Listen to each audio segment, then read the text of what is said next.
దిల్షు నగర్ దీవానా విశ్వక్ సేన్ గారిని సాదరంగా వేదిక మీదకి ఆహ్వానం పలికేస్తున్నాం. అండ్ అల్లు అరవింద్ గారిని కూడా వేదిక మీద జాయిన్ అవ్వాల్సిగా రిక్వెస్ట్ చేస్తున్నాను. కూర్చోండి, నా స్పీచ్ అయిపోయాక నేనే పిలుస్తా. మీరుంటే నాకు కూడా ప్రెజర్ అవుతుంది. ఇప్పుడు నిల్చోబెట్టేసి మాట్లాడేస్తున్నాను. సో చాలా రోజులు అయింది. మీడియా మిత్రులందరికీ నమస్తే. అందరు బాగున్నారా? సో ఏం బాసు, ప్రొడ్యూసర్ అయినాక స్మార్ట్ అయినావు నువ్వు. యూజువల్లీ రివర్స్ ఉంటుంది సార్. సినిమాలు ప్రొడ్యూస్ చేసే కొద్దీ ఎండిపోయి నవ్వు మాయమైపోయి జుట్లు ఊడిపోయి ఇట్లుంటుంది పరిస్థితి. కానీ అల్లు అరవింద్ గారి గ్యాంగ్ ఒకటి హ్యాండ్సమ్ ప్రొడ్యూసర్స్ గ్యాంగ్ అనమాట. అట్లా సార్ ఎస్కేఎన్ గారు, బనీవాస్ గారు, ధీరజ్ గారు, ఇప్పుడు వాసు ప్రొడ్యూస్ చేసే కొద్దీ ఊడిపోవాలి, కానీ ప్రొడ్యూస్ చేసే కొద్దీ ఇట్లా మీ చుట్టూ కూడా స్ట్రాంగ్ ఉంది కదా సార్. సో అది సార్ మొత్తానికి.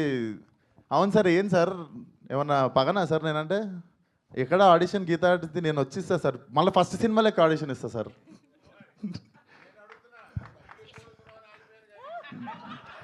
డబ్బులు ఎక్కువ అడుగుతున్న విశ్వక్ సేన్ తమ్నైల్ వచ్చేసింది. మీకేం తక్కువన్నాయి సార్? థియేటర్ మీదే, సీటు మీద కూర్చున్న సీటు కూడా మీదే. ఆడ పంచాలి సార్. నాలాంటి వాళ్ళకి మంచితే మంచిగా ఉంటుంది industry. So jokes apart, Vasu. So firstly Vasu, ఇందాక నేను చెప్పాలనుకుంది ధీరజ్ గారు చెప్పారు. అంతంత ఎందుకు అవుతుంది బడ్జెట్ అనుకుంటే పాపం వాసుకి వాసిపోయినట్టుంది. But still you're looking very strong. I think cinema బాగుంది కాబట్టి it's making you stand. And అది చాలాసార్లు అర్థమవుతుంది. మనం తీసిన సినిమా మీద ఏం డౌట్లు లేనప్పుడు, లేదా అరే అది చేసి ఉంటే బాగుండు, ఇది చేసి ఉంటే బాగుండు అన్న ఫీలింగ్ లేనప్పుడే ఇట్లా ఒక టీమ్ కాన్ఫిడెంట్గా నిల్చొని ఉంటుంది. So all the best to the whole team. And hero Harshit definitely very very honest guy. And మా దిల్షునార్ నుండి వస్తుండు. సో నెక్స్ట్ దిల్షునార్లోకి ఇండస్ట్రీ పెడుతున్నాం సార్. స్టూడియో కావాలంటే మీకు అక్కడ ల్యాండ్ ఉంది నాది. దిల్షునార్లో ఒక స్టూడియో పెడతా అంటే మా ల్యాండ్ ఉంది. డన్. సో దిల్షునార్ నుండి వస్తున్న యాక్టర్స్ ఇద్దరు ఉన్నారు. మా దిల్షునార్ నుండి అండ్ తెలంగాణ నుండి వస్తున్న మా actors. So all the best. And నేను హర్షిత్ని ఈవినింగ్ అట్లా మా ఫ్రెండ్స్తో గ్యాదరింగ్ ఒక దగ్గరికి వెళ్తే అక్కడ దూరంలో దివానాగా తిరుగుతుండే. సో నాకు ఇప్పుడు అర్థమవుతుంది నువ్వు మీ సినిమా మోడ్లోనే తిరుగుతుండు బయట కూడా సాయంత్రం అయితే. సో అదే మోడ్లో నేను ఇంటికి తీసుకెళ్ళిపోయాను ఆ రోజు. పోతే అన్న దివానా సినిమా వేసినా రా అంటే నేను వస్తారా అని చెప్పినుండే. సో ఉత్తిగా లేదురా, నేను నిజంగానే వస్తానని చెప్పినుండే ఆ రోజు. వాసు నువ్వు పిలవకుండా వీడు ఒక మెసేజ్ పెట్టినా వచ్చేస్తుండే నేను. అండ్ శ్రీకాంత్ అన్న, your honesty in the film is seen on screen. So definitely నువ్వు మీ నాన్న వెళ్ళిపోయిన తర్వాత జరిగిందని అసలు ఫీల్ కాకు. ఐ థింక్ ఎతికితే మీ నాన్న సినిమాలోనే దొరికిపోతాడు. I can sense that in your honesty. And all the best to the whole team. Sridevi గారు అమేజింగ్ స్పీచ్ అండి. ఈ మధ్యలో మిస్ అవుతుండే మేము కొన్ని సెన్సేషనల్ స్పీచ్లో, అది మీతో మళ్ళీ రీస్టార్ట్ అయింది అనుకోవాలి. అండ్ వాసు ఇంత మాట్లాడతారని నాకు తెలియదు. వాసు నా లైఫ్ మొత్తంలో వాసు నేను మాట్లాడుకుని 2 పేజీలే ఉంటాయి అనుకుంటా. అండ్ ఇక్కడ 4 పేజీలు చెప్పినాను. I can sense. నాకు తెలిసి వాసుకి జ్వరం వస్తుంది ఈరోజు ఇంత మాట్లాడినందుకు.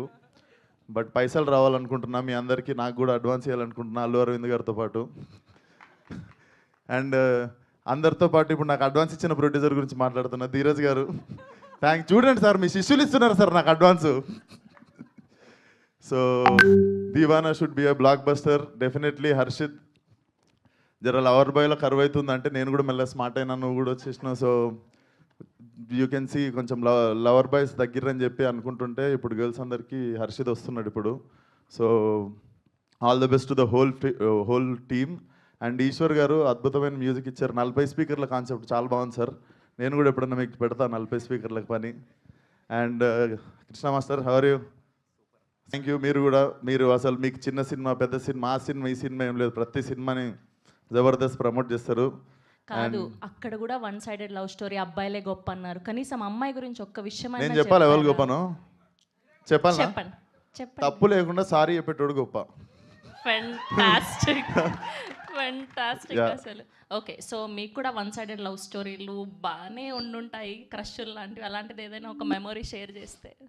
లైఫ్ అంతా వన్ సైడే సరిపోయిందండి. ఒక్క మెమరీ చెప్పండి. నేను 10th క్లాస్లో డిపిఎస్ అని దిల్షునార్, ఢిల్లీ పబ్లిక్ స్కూల్ కాదు, దిల్షునార్ పబ్లిక్ స్కూల్ ఇది. సో మా డాడీ బైక్ దొంగతనంగా తీసుకొని డిపిఎస్ బయటకు పోయి బండి ఆపుకొని 1 year చూసినా కానీ అమ్మాయితో మాట్లాడలే 1 year. అయ్యయ్యో ఎవ్రీ వీక్ పోతుండే. సో నాకు వన్ సైడ్ మీరు అది అన్నగానే నాకు డైరెక్ట్ డిపిఎస్ గుర్తొచ్చింది.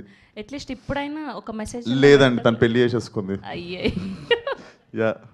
Okay so and Allu Aravind గారిని స్టేజ్ మీదకి రావాల్సిందిగా కోరుకుంటున్నాను.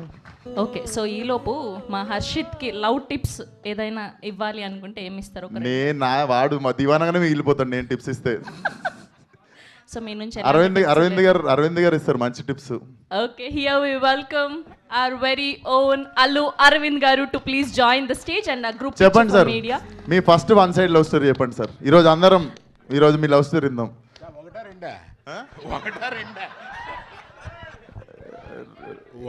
రెండోది ఇప్పటికి స్విచ్ ఆన్ ఉందా సార్? వన్ సైడ్ అన్న తర్వాత ఎన్నన్నా ఉంటాయి. ఇప్పుడు ఒకటేనా సార్? ఇప్పుడు ఒకటే, సారీ. పర్లేదు, నా వయసుని బట్టి అడుగుతున్నాం అనుకోవట్లాగా. అంతే కదా సార్, మనం యూత్. ఇవాళ ఏముందా, ఇవాళ లవ్ బిగిన్ అవుద్ది. 2 జనం లేని సినిమాలకి వెళ్ళి, అంటే ఎక్కువ హిట్ కానీ కార్నర్ సీట్లో కూర్చొని ఆ తర్వాత 2 షాపింగ్లకి వెళ్ళి ఇవాళ లవ్ ఓయోలో ఎండ్ అవుతుంది. అంటే ఏంటి సార్ నాకు తెలియదు. ఇంత అరుస్తున్నారంటే తెలియలేదు. అంటే ఏంట్రా?